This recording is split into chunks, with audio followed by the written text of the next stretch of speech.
Hello students, आपका स्वागत है मेरे चैनल मैथ्स ट्रिक पर। और चैप्टर हम पढ़ रहे हैं 11th का पहला चैप्टर समुच्च सेट्स।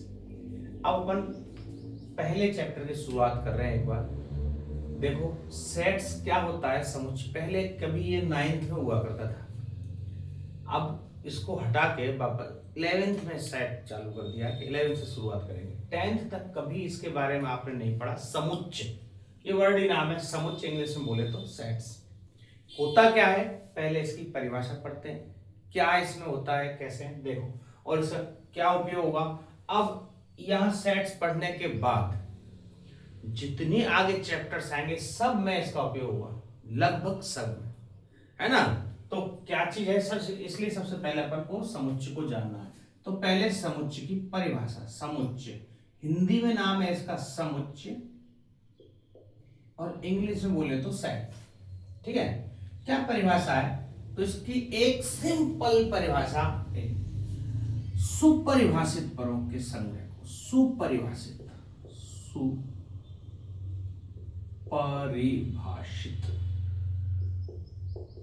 इसका क्या अर्थ होता है वही बताऊंगा मैं आपको। सुपरिभाषित पदों के संग्रह को समुच्चय कहते हैं भाई।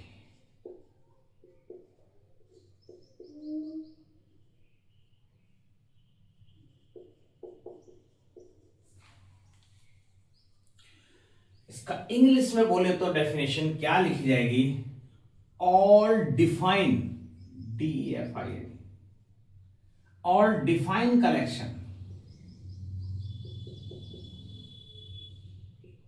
Is called sets. ठीक, मतलब ऑल डिफाइन कनेक्शन। डिफाइन क्या होते हैं, सुपरिभाषित, जिसके बारे में सबकी राय एक हो, फिक्स है। जैसे फॉर एग्जाम्पल क्या राय क्या होती है किसी के प्रति, क्या चीज है। एग्जाम्पल जैसे पूछ ले को भैया सप्ताह के दिनों के नाम, सप्ताह के दिनों के नाम। सप्ताह के दिन आपको पता है, संडे मंडे ट्यूसडे, तो संडे मंडे ट्यूसडे वेडनेसडे से लेकर सैटरडे। क्या इन 7 के अलावा कोई 8 में मेरे को नाम बता सकता है? नहीं। क्या कोई 6 तक रुक जाएगा? जिसको नहीं आता हो वो रुक सकता है, जिसको आते हैं तो 7 ही बताएगा। सप्ताह के 7 ही दिन होते हैं, किसी से पूछोगे यही जवाब प्राप्त होंगे। इसका मतलब ये एक वेल डिफाइंड कलेक्शन है। ठीक है, एक संग्रह है, वेल डिफाइंड कलेक्शन, इसी को ही कहा जाता है समुच्चय। समुच्चय की जो सिंपल सीधी डेफिनेशन है वो यही है। ठीक है, सुपरिभाषित पदों के संग्रह को समुच्चय कहते हैं। और क्या हो सकते हैं, महीनों के नाम। महीने 12 होते हैं, फिक्स बताएगा। हर कोई कहीं से पूछे महीनों के नाम, भैया समुच्चय है महीनों के नाम, दैट्स कॉल्ड समुच्चय, है ना। तो जनवरी फरवरी मार्च अप्रैल वाला साल, तो ये भी समुच्चय है, ये सेट ये भी समुच्चय है। अब कोई पूछ ले भैया पसंदीदा फलों का संग्रह, पसंदीदा फलों का संग्रह, तो ये वेल डिफाइंड नहीं है। किसी के पसंदीदा कुछ हो सकते हैं, किसी के पसंदीदा कुछ हो सकते हैं। कोई भी केला संतरा आम पपीता ये बताएगा, कोई केला संतरा चीकू स्ट्रॉबेरी ये बताएगा, कुछ भी बता सकता है। मतलब कुल मिला के ये वेल डिफाइंड कलेक्शन नहीं है।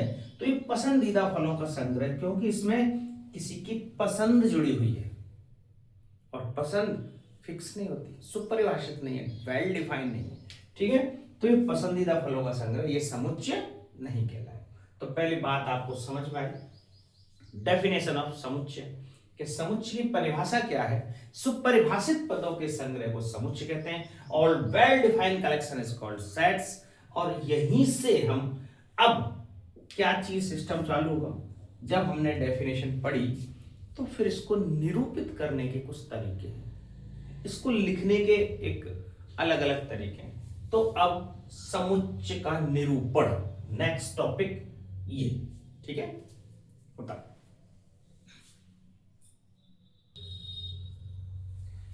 समुच्चय का निरूपण कैसे करते हैं, मतलब इसको लिखेंगे कैसे। तो ये क्या तरीका है, इसके दो रूप हैं। एक तो होता है रोस्टर रूप, रोस्टर रूप, या इसको सारणीबद्ध,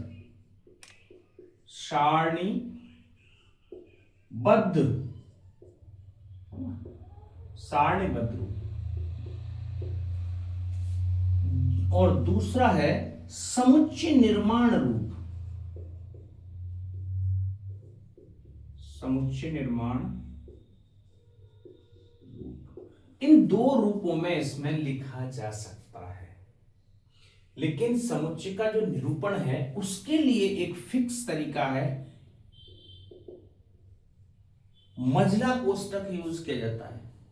जो हम समुच्चय जैसे बताया सप्ताह के दिनों का नाम मैं 7 दिनों को लिखूंगा, इस मझले कोष्टक में बंद करके लिखा जाएगा। इस समुच्चय के लिए स्पेशल कैटेगरी में आपको एक मझला कोष्टक दिया गया कि समुच्चय को मझले कोष्टक में लिखना है, तब है वो समुच्चय के रूप में जाना जाएगा, ठीक है बात। तो जैसे रोस्टर रूप क्या होता है और सारणीबद्ध तरीका क्या होता है, तो जरा इनके बारे में भी हम सीखेंगे धीरे धीरे। तो रोस्टर रूप कैसा होता है, अब पहले अपन ये देखें समुच्चय निर्माण में। जैसे आपने देखा होगा n नेचुरल नंबर यदि किसी से पूछा जाए तो क्या ये समुच्चय है, बिल्कुल। एक से लेके अनंत तक बोलेगा, 1 2 3 4 और कहां तक जाके इन्फिनिटी तक, इन्हीं कोई नेचुरल नंबर। तो मैंने इसको समुच्चय के रूप में बांध दिया, ये ही नेचुरल नंबर है, और ये सारे के सारे एक ब्रैकेट में क्लोज करके और मैंने इसको कंबाइन कर दिया, ये एक समुच्चय है। नेचुरल नंबर का क्या हुआ, एक समुच्चय है। और इस तरीके से लिखने के तरीके को इसी को कहते हैं रोस्टर रूप। अब इसी को समुच्चय निर्माण में लिखना पड़े तो कैसे लिखा जाएगा, देखो x सच दैट, ये डॉट बिंदु दो है, सच दैट x एक ऐसा है, x प्राकृत संख्या है, x एक प्राकृत संख्या। ये ऐसे यदि इसी को लिखेंगे तो x सच दैट x एक प्राकृतिक संख्या है, या इसको थोड़ा सा और मैथमेटिकली आगे बढ़ाते हुए x बिलोंग्स टू n ऐसे लिख सकते हैं। x एक प्राकृतिक संख्या है जो कि n से बिलोंग करती है, मतलब n क्या है, नेचुरल नंबर का। यदि इसी बात को ऐसे लिखा जाए तो ये इसका समुच्चय निर्माण रूप हो जाएगा। बात समझ में आ रही है, ये रोस्टर रूप कहलाया, ये इसका समुच्चय निर्माण रूप हो गया। इतनी सी चीज, मतलब ऐसे भाषा में लिखी जाएगी तब तो उसको समुच्चय निर्माण रूप, और इस टाइप से कोई लिखा जाएगा तो रोस्टर रूप। जैसे W होल नंबर का सेट, होल नंबर कहां से स्टार्ट होता है, 0 1 2 3 4 और इन्फिनिटी तक, ये भी तो समुच्चय ही है। क्योंकि किसी से पूछो पूर्ण संख्याओं का समुच्चय क्या है, वे 0 से लेके अनंत तक ही जवाब देगा, सबकी राय इस पे एक ही होगी, तो इसका मतलब सेट है, W का सेट ऐसे बना। यहां यदि इसको समुच्चय इसमें लिखना पड़े समुच्चय निर्माण रूप में, तो x such that x belongs to W, या x एक पूर्ण संख्या है ऐसे करके लिख देंगे, और x बिलोंग्स टू W, तो ये इसका समुच्चय निर्माण रूप हो जाएगा। तो इनको दो तरीके से निरूपित किया जाता है, यही समुच्चय का निरूपण है। बस इतना ही सिंपल मामला है। अब जो एक मुख्य बात समुच्चय की, वो एक बार और देखते हैं। जैसे समुच्चय में हमें पता है कुछ, मैंने इस पहले लिखी बॉय वाले शब्द को समुच्चय के रूप में लिखो, तो इसको कैसे लिखेंगे जरा, B O ऐसे अलग Y, इसमें 3 एलिमेंट्स है, इन तीनों एलिमेंट्स को, एलिमेंट्स मतलब अवयव, इसके 3 अवयव है, तीनों अवयवों को ऐसे लिख दिया हमने और इसी को समुच्चय बना दिया। यदि ऐसे स्कूल SCHOOL अब इसमें इसको लिखना पड़े समुच्चय निर्माण में कि भाई लिखो, तो यहाँ एस सी एच, लेकिन चूंकि ओ 2 बार आ रहा है, एक बार ही लिखेंगे। तो पहली चीज ये पता चल गई हमें, समुच्चय में कोई भी अवयव रिपीट नहीं होता है। ये बहुत इंपॉर्टेंट बात है, नोट लगा के स्टार लगाया कि समुच्चय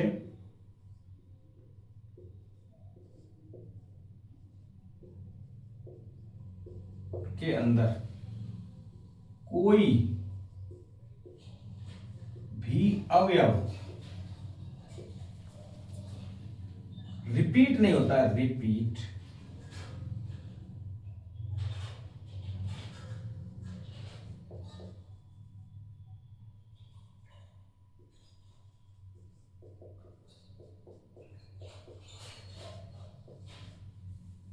रिपीट नहीं होता मतलब पुनरावृत्ति नहीं होती।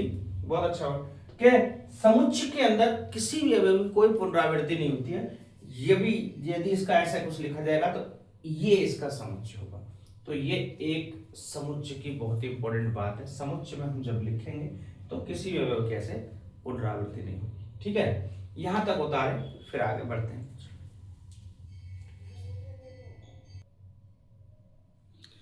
अब देखो इसकी कुछ उदाहरणों की तरफ बढ़ते हैं। समुच्चय में मोस्टली इतना ही था, बहुत ज्यादा कुछ नहीं था जो मैं बहुत लंबा करके आपको लिखूं। पहली बार इसकी डेफिनेशन, समुच्चय होता क्या है, फिर इसका निरूपण, इसको निरूपित कैसे किया जाता है, 2 तरीके से निरूपित करते हैं, तो रोस्टर फॉर्म में और दूसरा हमारा समुच्चय निर्माण रूप में। ठीक है, 2 तरीके से इसको निरूपण किया जाता है। तीसरी जो एक इंपॉर्टेंट बात सीखी कि समुच्चय के अंदर जब हम समुच्चय में लिखेंगे तो कोई भी अवयव रिपीट नहीं होगा।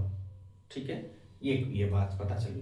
3 इन मुख्य बातों को लेकर सारे आपके 1.1 चैप्टर के सब क्वेश्चन हो जाएंगे। इसमें शुरुआत करते हैं पहले उदाहरण से, देखें कैसे करते हैं। तो क्या हुआ उदाहरण, इसमें क्या लिखा हुआ है, पहला समीकरण x square plus x minus 2 का हल समुच्चय रोस्टर रूप में लिखो। X square plus x minus 2 equal to 0 का हल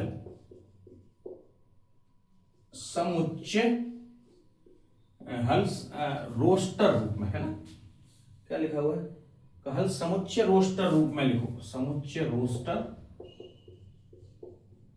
रूप में लिखो, ऐसा बोला है भैया। बिल्कुल लिखते हैं, पहले इसको हल तो करें। X square plus x minus 2 बराबर 0, गुणा करें तो 2 आए, घटने पर 1 आए। आपको पता है क्या तरीका है, प्लस के तो 2x माइनस का 1x, 2 1 कम 2 और 2 में से क्या प्लस के 2 क्यों आए, घटने पर मुझे प्लस का प्राप्त करना है, माइनस 2 बराबर 0। अब मैं ये नहीं बताऊंगा कि ये कैसे हुआ, ध्यान रखना।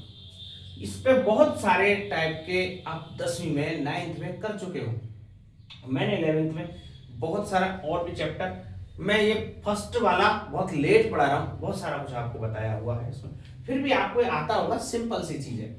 तो यहाँ पहली और तीसरी संख्या का गुणा किया जाता है, एक बार बता दूं, और ये जो चिन्ह है ये बताता है कि भाई ये घटने पर आना चाहिए, बीच वाली संख्या है जुड़ने पर, माइनस का चिन्ह है तो घटने पर प्लस एक्स, प्लस का चिन्ह होता था जुड़ने पर, ठीक है, माइनस का है घटने पर आएगा, प्लस का एक्स तो प्लस के 2 माइनस का 1 और गुणा करेंगे तो माइनस के 2x स्क्वायर। ठीक है, ऐसा करके x कॉमन आया तो x प्लस 2, माइनस का 1 कॉमन आया x प्लस 2 बराबर 0। तो यहाँ एक तो ब्रैकेट आया x प्लस 2, दूसरा ब्रैकेट आया x माइनस 1 बराबर 0। तो x प्लस 2 बराबर 0 रखेंगे तो एक x की वैल्यू निकल के आएगी माइनस का 2, और एक x माइनस 1 बराबर 0 रखेंगे तो x की वैल्यू निकल के आएगी प्लस 1। क्योंकि हम यहाँ पर ये नहीं सीख रहे कैसे करते हैं, या ये देखा है इसके हल को रोस्टर रूप में कैसे लिखना है, बस वो चीज है।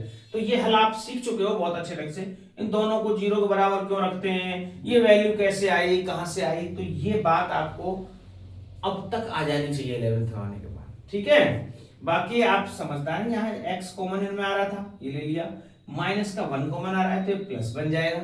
ठीक है, तो ये x प्लस 2 दोनों जगह आ रहा है कॉमन, ये ले लिया, बचेगा x माइनस 1, 2 ब्रैकेट बन गए, दोनों को 0 के बराबर रखेंगे तो ये वैल्यू रह जाएगी। इसका मतलब या तो ये वैल्यू रखो या ये वैल्यू रखो, इसका मान 0 हो जाएगा, इसका मतलब ये है। ठीक है।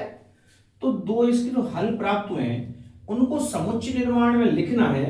तो समुच्चय निर्माण क्या रोस्टर रूप क्या बताया, मजला कोष्ठक लगाओ और दोनों की वैल्यू लिख दो। इसमें ये भी नहीं, क्रम मायने नहीं रखता, कौन सा पहले लिखो कोई सा बाद में लिखो, कोई नहीं फर्क। कैसे -2 तो पहले आता है, क्या -2 को पहले लिखें, 1 बाद में आता है तो क्या 1 को आप कुछ भी पहले लिख सकते हो, -2 ऐसे लिख दो या -2 1 ऐसे लिख दो, दोनों ही आंसर सही है। तो एक चीज ये भी हमें यहां नोट कि समुच्चय में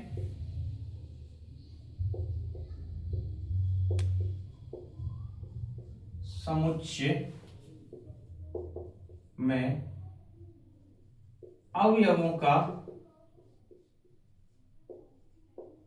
क्रम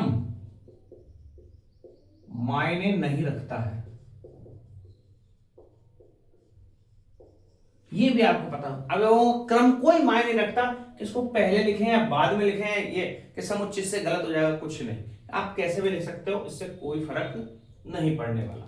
तो ऐसे इसको रोस्टर रूप में हमने लिख दिया। और देखें सवाल, तो दूसरा है जैसे x सच दैट x एक धन पूर्णांक है, समुच्चय ऐसा दे रखा है। एग्जाम्पल नंबर 2 देखो, इसमें अब के जो समुच्चय दिया वो समुच्चय निर्माण रूप x सच दैट x ऐसा दे रखा है, एक धन पूर्णांक है, x क्या है, एक धन पूर्णांक, धन पूर्णांक है। ये पूर्णांक क्या होते हैं भैया आपको बता रखा है। जैसे मैंने होल अभी पूर्ण संख्या को समुच्चय होता है, ऐसे ही z इसको z से रिप्रेजेंट करते हैं पूर्णांकों को, जिसमें माइनस की, जीरो और प्लस वाले सारे जो आए वो z से रिप्रेजेंट करते हैं, लेकिन इसमें केवल धन पूर्णांक बोला गया है। कुछ शर्त भी लिखी हुई है आगे कि x² इज लेस देन 40, या एक चीज और शर्त लिखी है x² 40 से कम होना चाहिए भैया। तो इसको किस रूप में लिखना है, रोस्टर रूप में लिखो, ऐसा पूछा होगा, रोस्टर रूप में लिखिए। ये समुच्चय निर्माण रूप है, अब इसको हमें रोस्टर रूप में लिखना। x एक धन पूर्णांक है, धन पूर्णांक का मतलब समझ लो पूर्णांक, पहले मैं आपको पूर्णांक का समुच्चय बताऊं। पूर्णांक क्या होते हैं भाई, पूर्णांक इंटीजर जिनको रिप्रेजेंट z से करते हैं, नाम इनका इंटीजर है लेकिन रिप्रेजेंट करने का तरीका z से है। और यहां पर -∞ to dot dot dot -1 0 +1 dot dot dot +∞ तक के सारे नंबर, मतलब नेगेटिव सारे नंबर्स, जीरो और पॉजिटिव सारे नंबर, ये बोला गया। लेकिन हमारे पास शर्त क्या दी है, x एक धन पूर्णांक है, धन का तो मतलब यहां से स्टार्ट होते, ये है केवल x, 1 से लेके इन्फिनिटी तक है, क्या ऐसा है, ठीक है।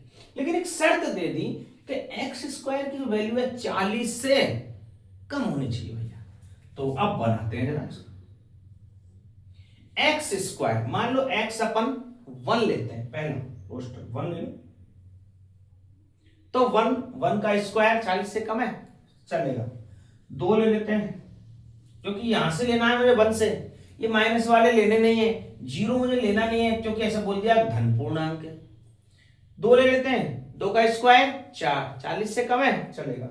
3 ले सकते हैं, 3 ले लो, 3 का स्क्वायर 9, 40 से कम है, चलेगा। 4 ले लें, 4 ले लो, 4 चौके 16, 40 से कम है, बिल्कुल चलेगा। 5 ले लें, 5 पचम 25, 40 से कम है, बिल्कुल चलेगा। 6 ले सकते हैं, बिल्कुल 6, 6 छंगे 36, 40 से कम है, बिल्कुल। क्या 7 ले सकते हैं, 7 7 49, 40 से अधिक है इसका स्क्वायर, तो ये नहीं ले सकते। हमारा आंसर 1 2 3 4 5 6 जो ये शर्त को फुलफिल करे वो ये इसका रोस्टर रूप कहलाएगा। इसी को कहते हैं अपन रोस्टर रूप, ठीक है। चल उतार, ये दूसरा उदाहरण। अब जरा तीसरा एग्जांपल देखें। a बराबर ऐसा दिया गया है, इसको समुच्चय निर्माण रूप में लिखना है। ये रोस्टर फॉर्म है समुच्चय निर्माण में। तो हम यहाँ देख रहे हैं 1, 4, 9, 16, 25, ये तो भाई वर्ग है। 1 का वर्ग, 2 का वर्ग, 3 का वर्ग, 4 का वर्ग, 5 का वर्ग, इसका मतलब स्क्वायर में है। तो इसको ऐसे लिखा जा सकता है a बराबर x सच दैट x क्या है, प्राकृत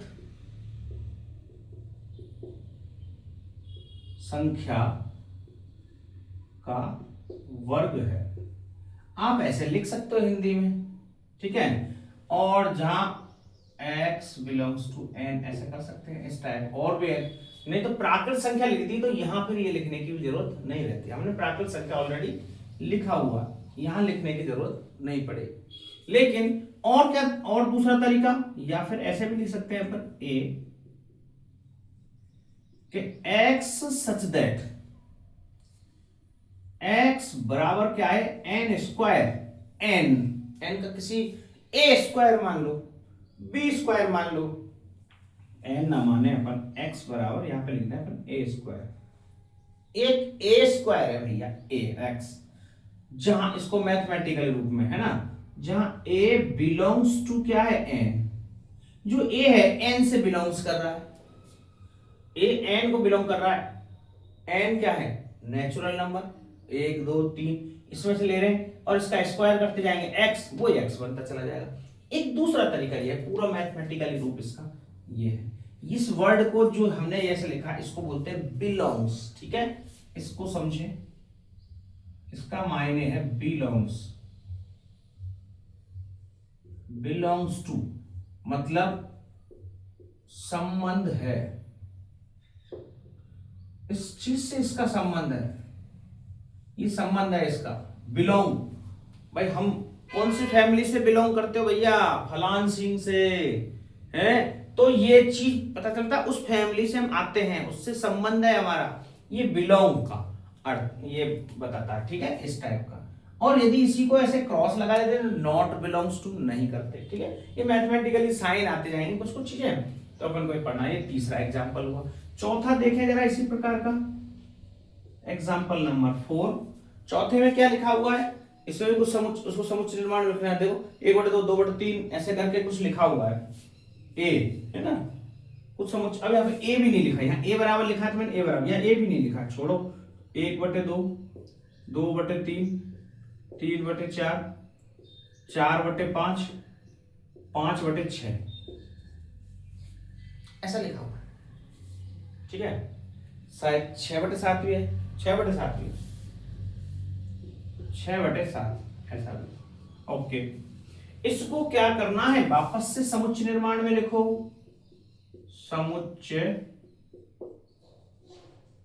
निर्माण रूप में लिखो, ऐसा बोला गया।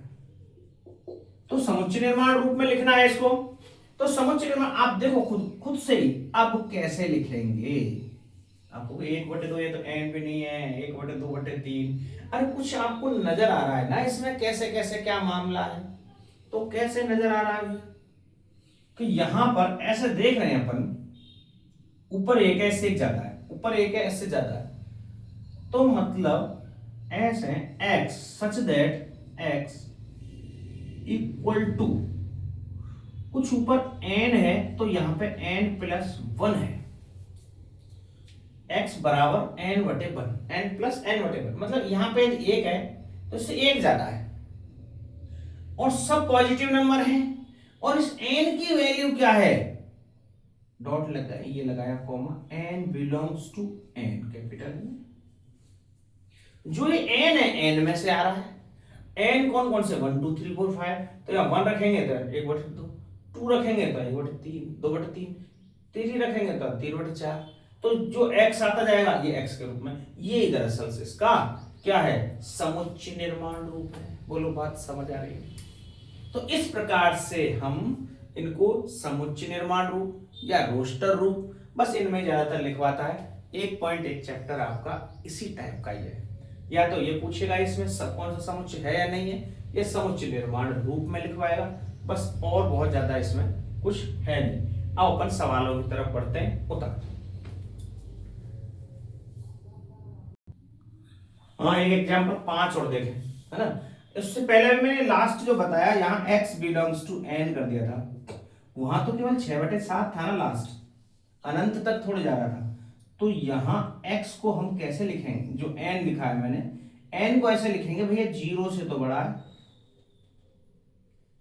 और 6 से छोटा है। 6 के इक्वल भी तो है, 6 से छोटा ही लिखना है मुझे, तो 7 लिख दूंगा मैं, 7 से छोटा है, 0 से तो बड़ा है, और मैंने इक्वल का साइन नहीं लगाया देखो, तो n की वैल्यू 0 से बड़ा है, 7 से छोटी है, इसका मतलब इतने में सारे के सारे n आ जाएंगे। तो वह पूरा n ना लिख के हम इतना लिखेंगे, कैसे, फिर से बता रहा हूं, x such that x equal to n+n+1, ये है जहां n बिलोंग्स टू, n क्या है 0 से, तो n बिलोंग्स टू नाम लिख करके जहां n, ठीक है, जहां n 0 से, ये इस टाइप के बीच में इसका रिलेशन है, ऐसा लिख सकते हैं। ओके, तो ये चीज लिखनी पड़ेगी क्योंकि 7 से छोटा n लिया है और 0 से बड़ा n लिया है, n की एक लिमिटेशन है, यदि अनंत तक होता, चलता चला जा रहा तब तो यहाँ n बिलोंग्स टू पूरा n लिख देते, अनंत तक है ही नहीं वो, ठीक है। तो चौथे में मैंने थोड़ा ये मिस्टेक करी थी, वापस से सुधार की। 5वां सवाल एग्जाम्पल और रह गया है इसमें, मुझे लगा क्वेश्चन सारे देखें, इसमें किस टाइप का है, प्रिंसिपल लिखा हुआ है इसमें, P नहीं, इसमें PRINCAL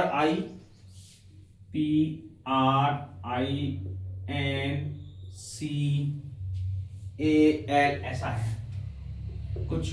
तो पूछा गया भैया ये किसका मिलान कीजिए, तो साफ साफ दिख रहा है प्रिंसिपल, x प्रिंसिपल शब्द का अक्षर है, इससे मिलान हो जाएगा।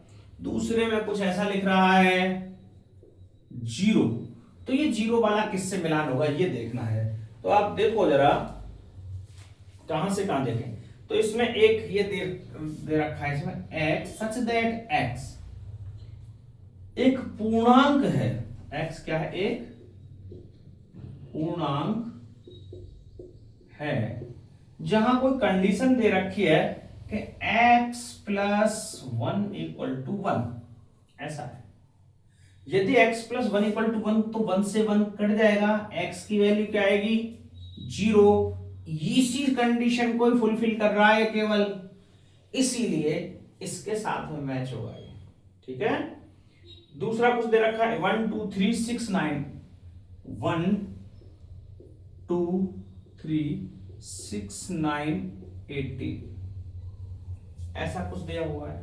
तो इसको हम देख रहे हैं, ये 18 के मल्टीपल है सारे, factors not multiple, factors. Factors क्या होते हैं, गुणनखंड क्या होते हैं, मैंने आपको पहले बताया क्लास में, ऐसी संख्या, जैसे मान लो कोई कहते 6 के गुणनखंड बताओ भैया, 6 के, ऐसी संख्या जिन संख्याओं का इसमें पूरा पूरा भाग जाता हो वो इसके फैक्टर कहलाएंगे, गुणनखंड कहलाएंगे। 1 का भाग जाता है पूरा 6 में, बिल्कुल जाता है, 2 का जाता है बिल्कुल जाता है, 3 का जाता है, 6 का जाता है। ये 4 ऐसी संख्या है जिनका 6 में पूरा पूरा भाग जाता है, इन्हीं को बोलेंगे 6 के कितने फैक्टर हैं, 4।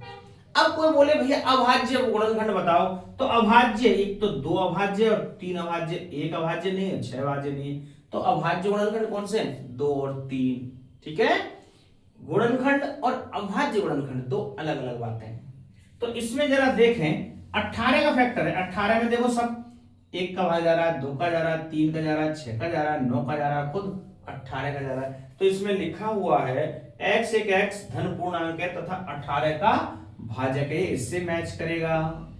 x सच दैट x एक धन पूर्णांक है,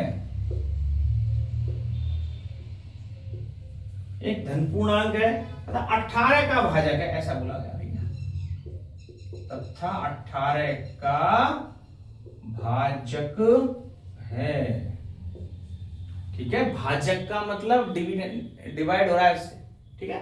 तो ये 18 सारे भाजक हैं, फैक्टर।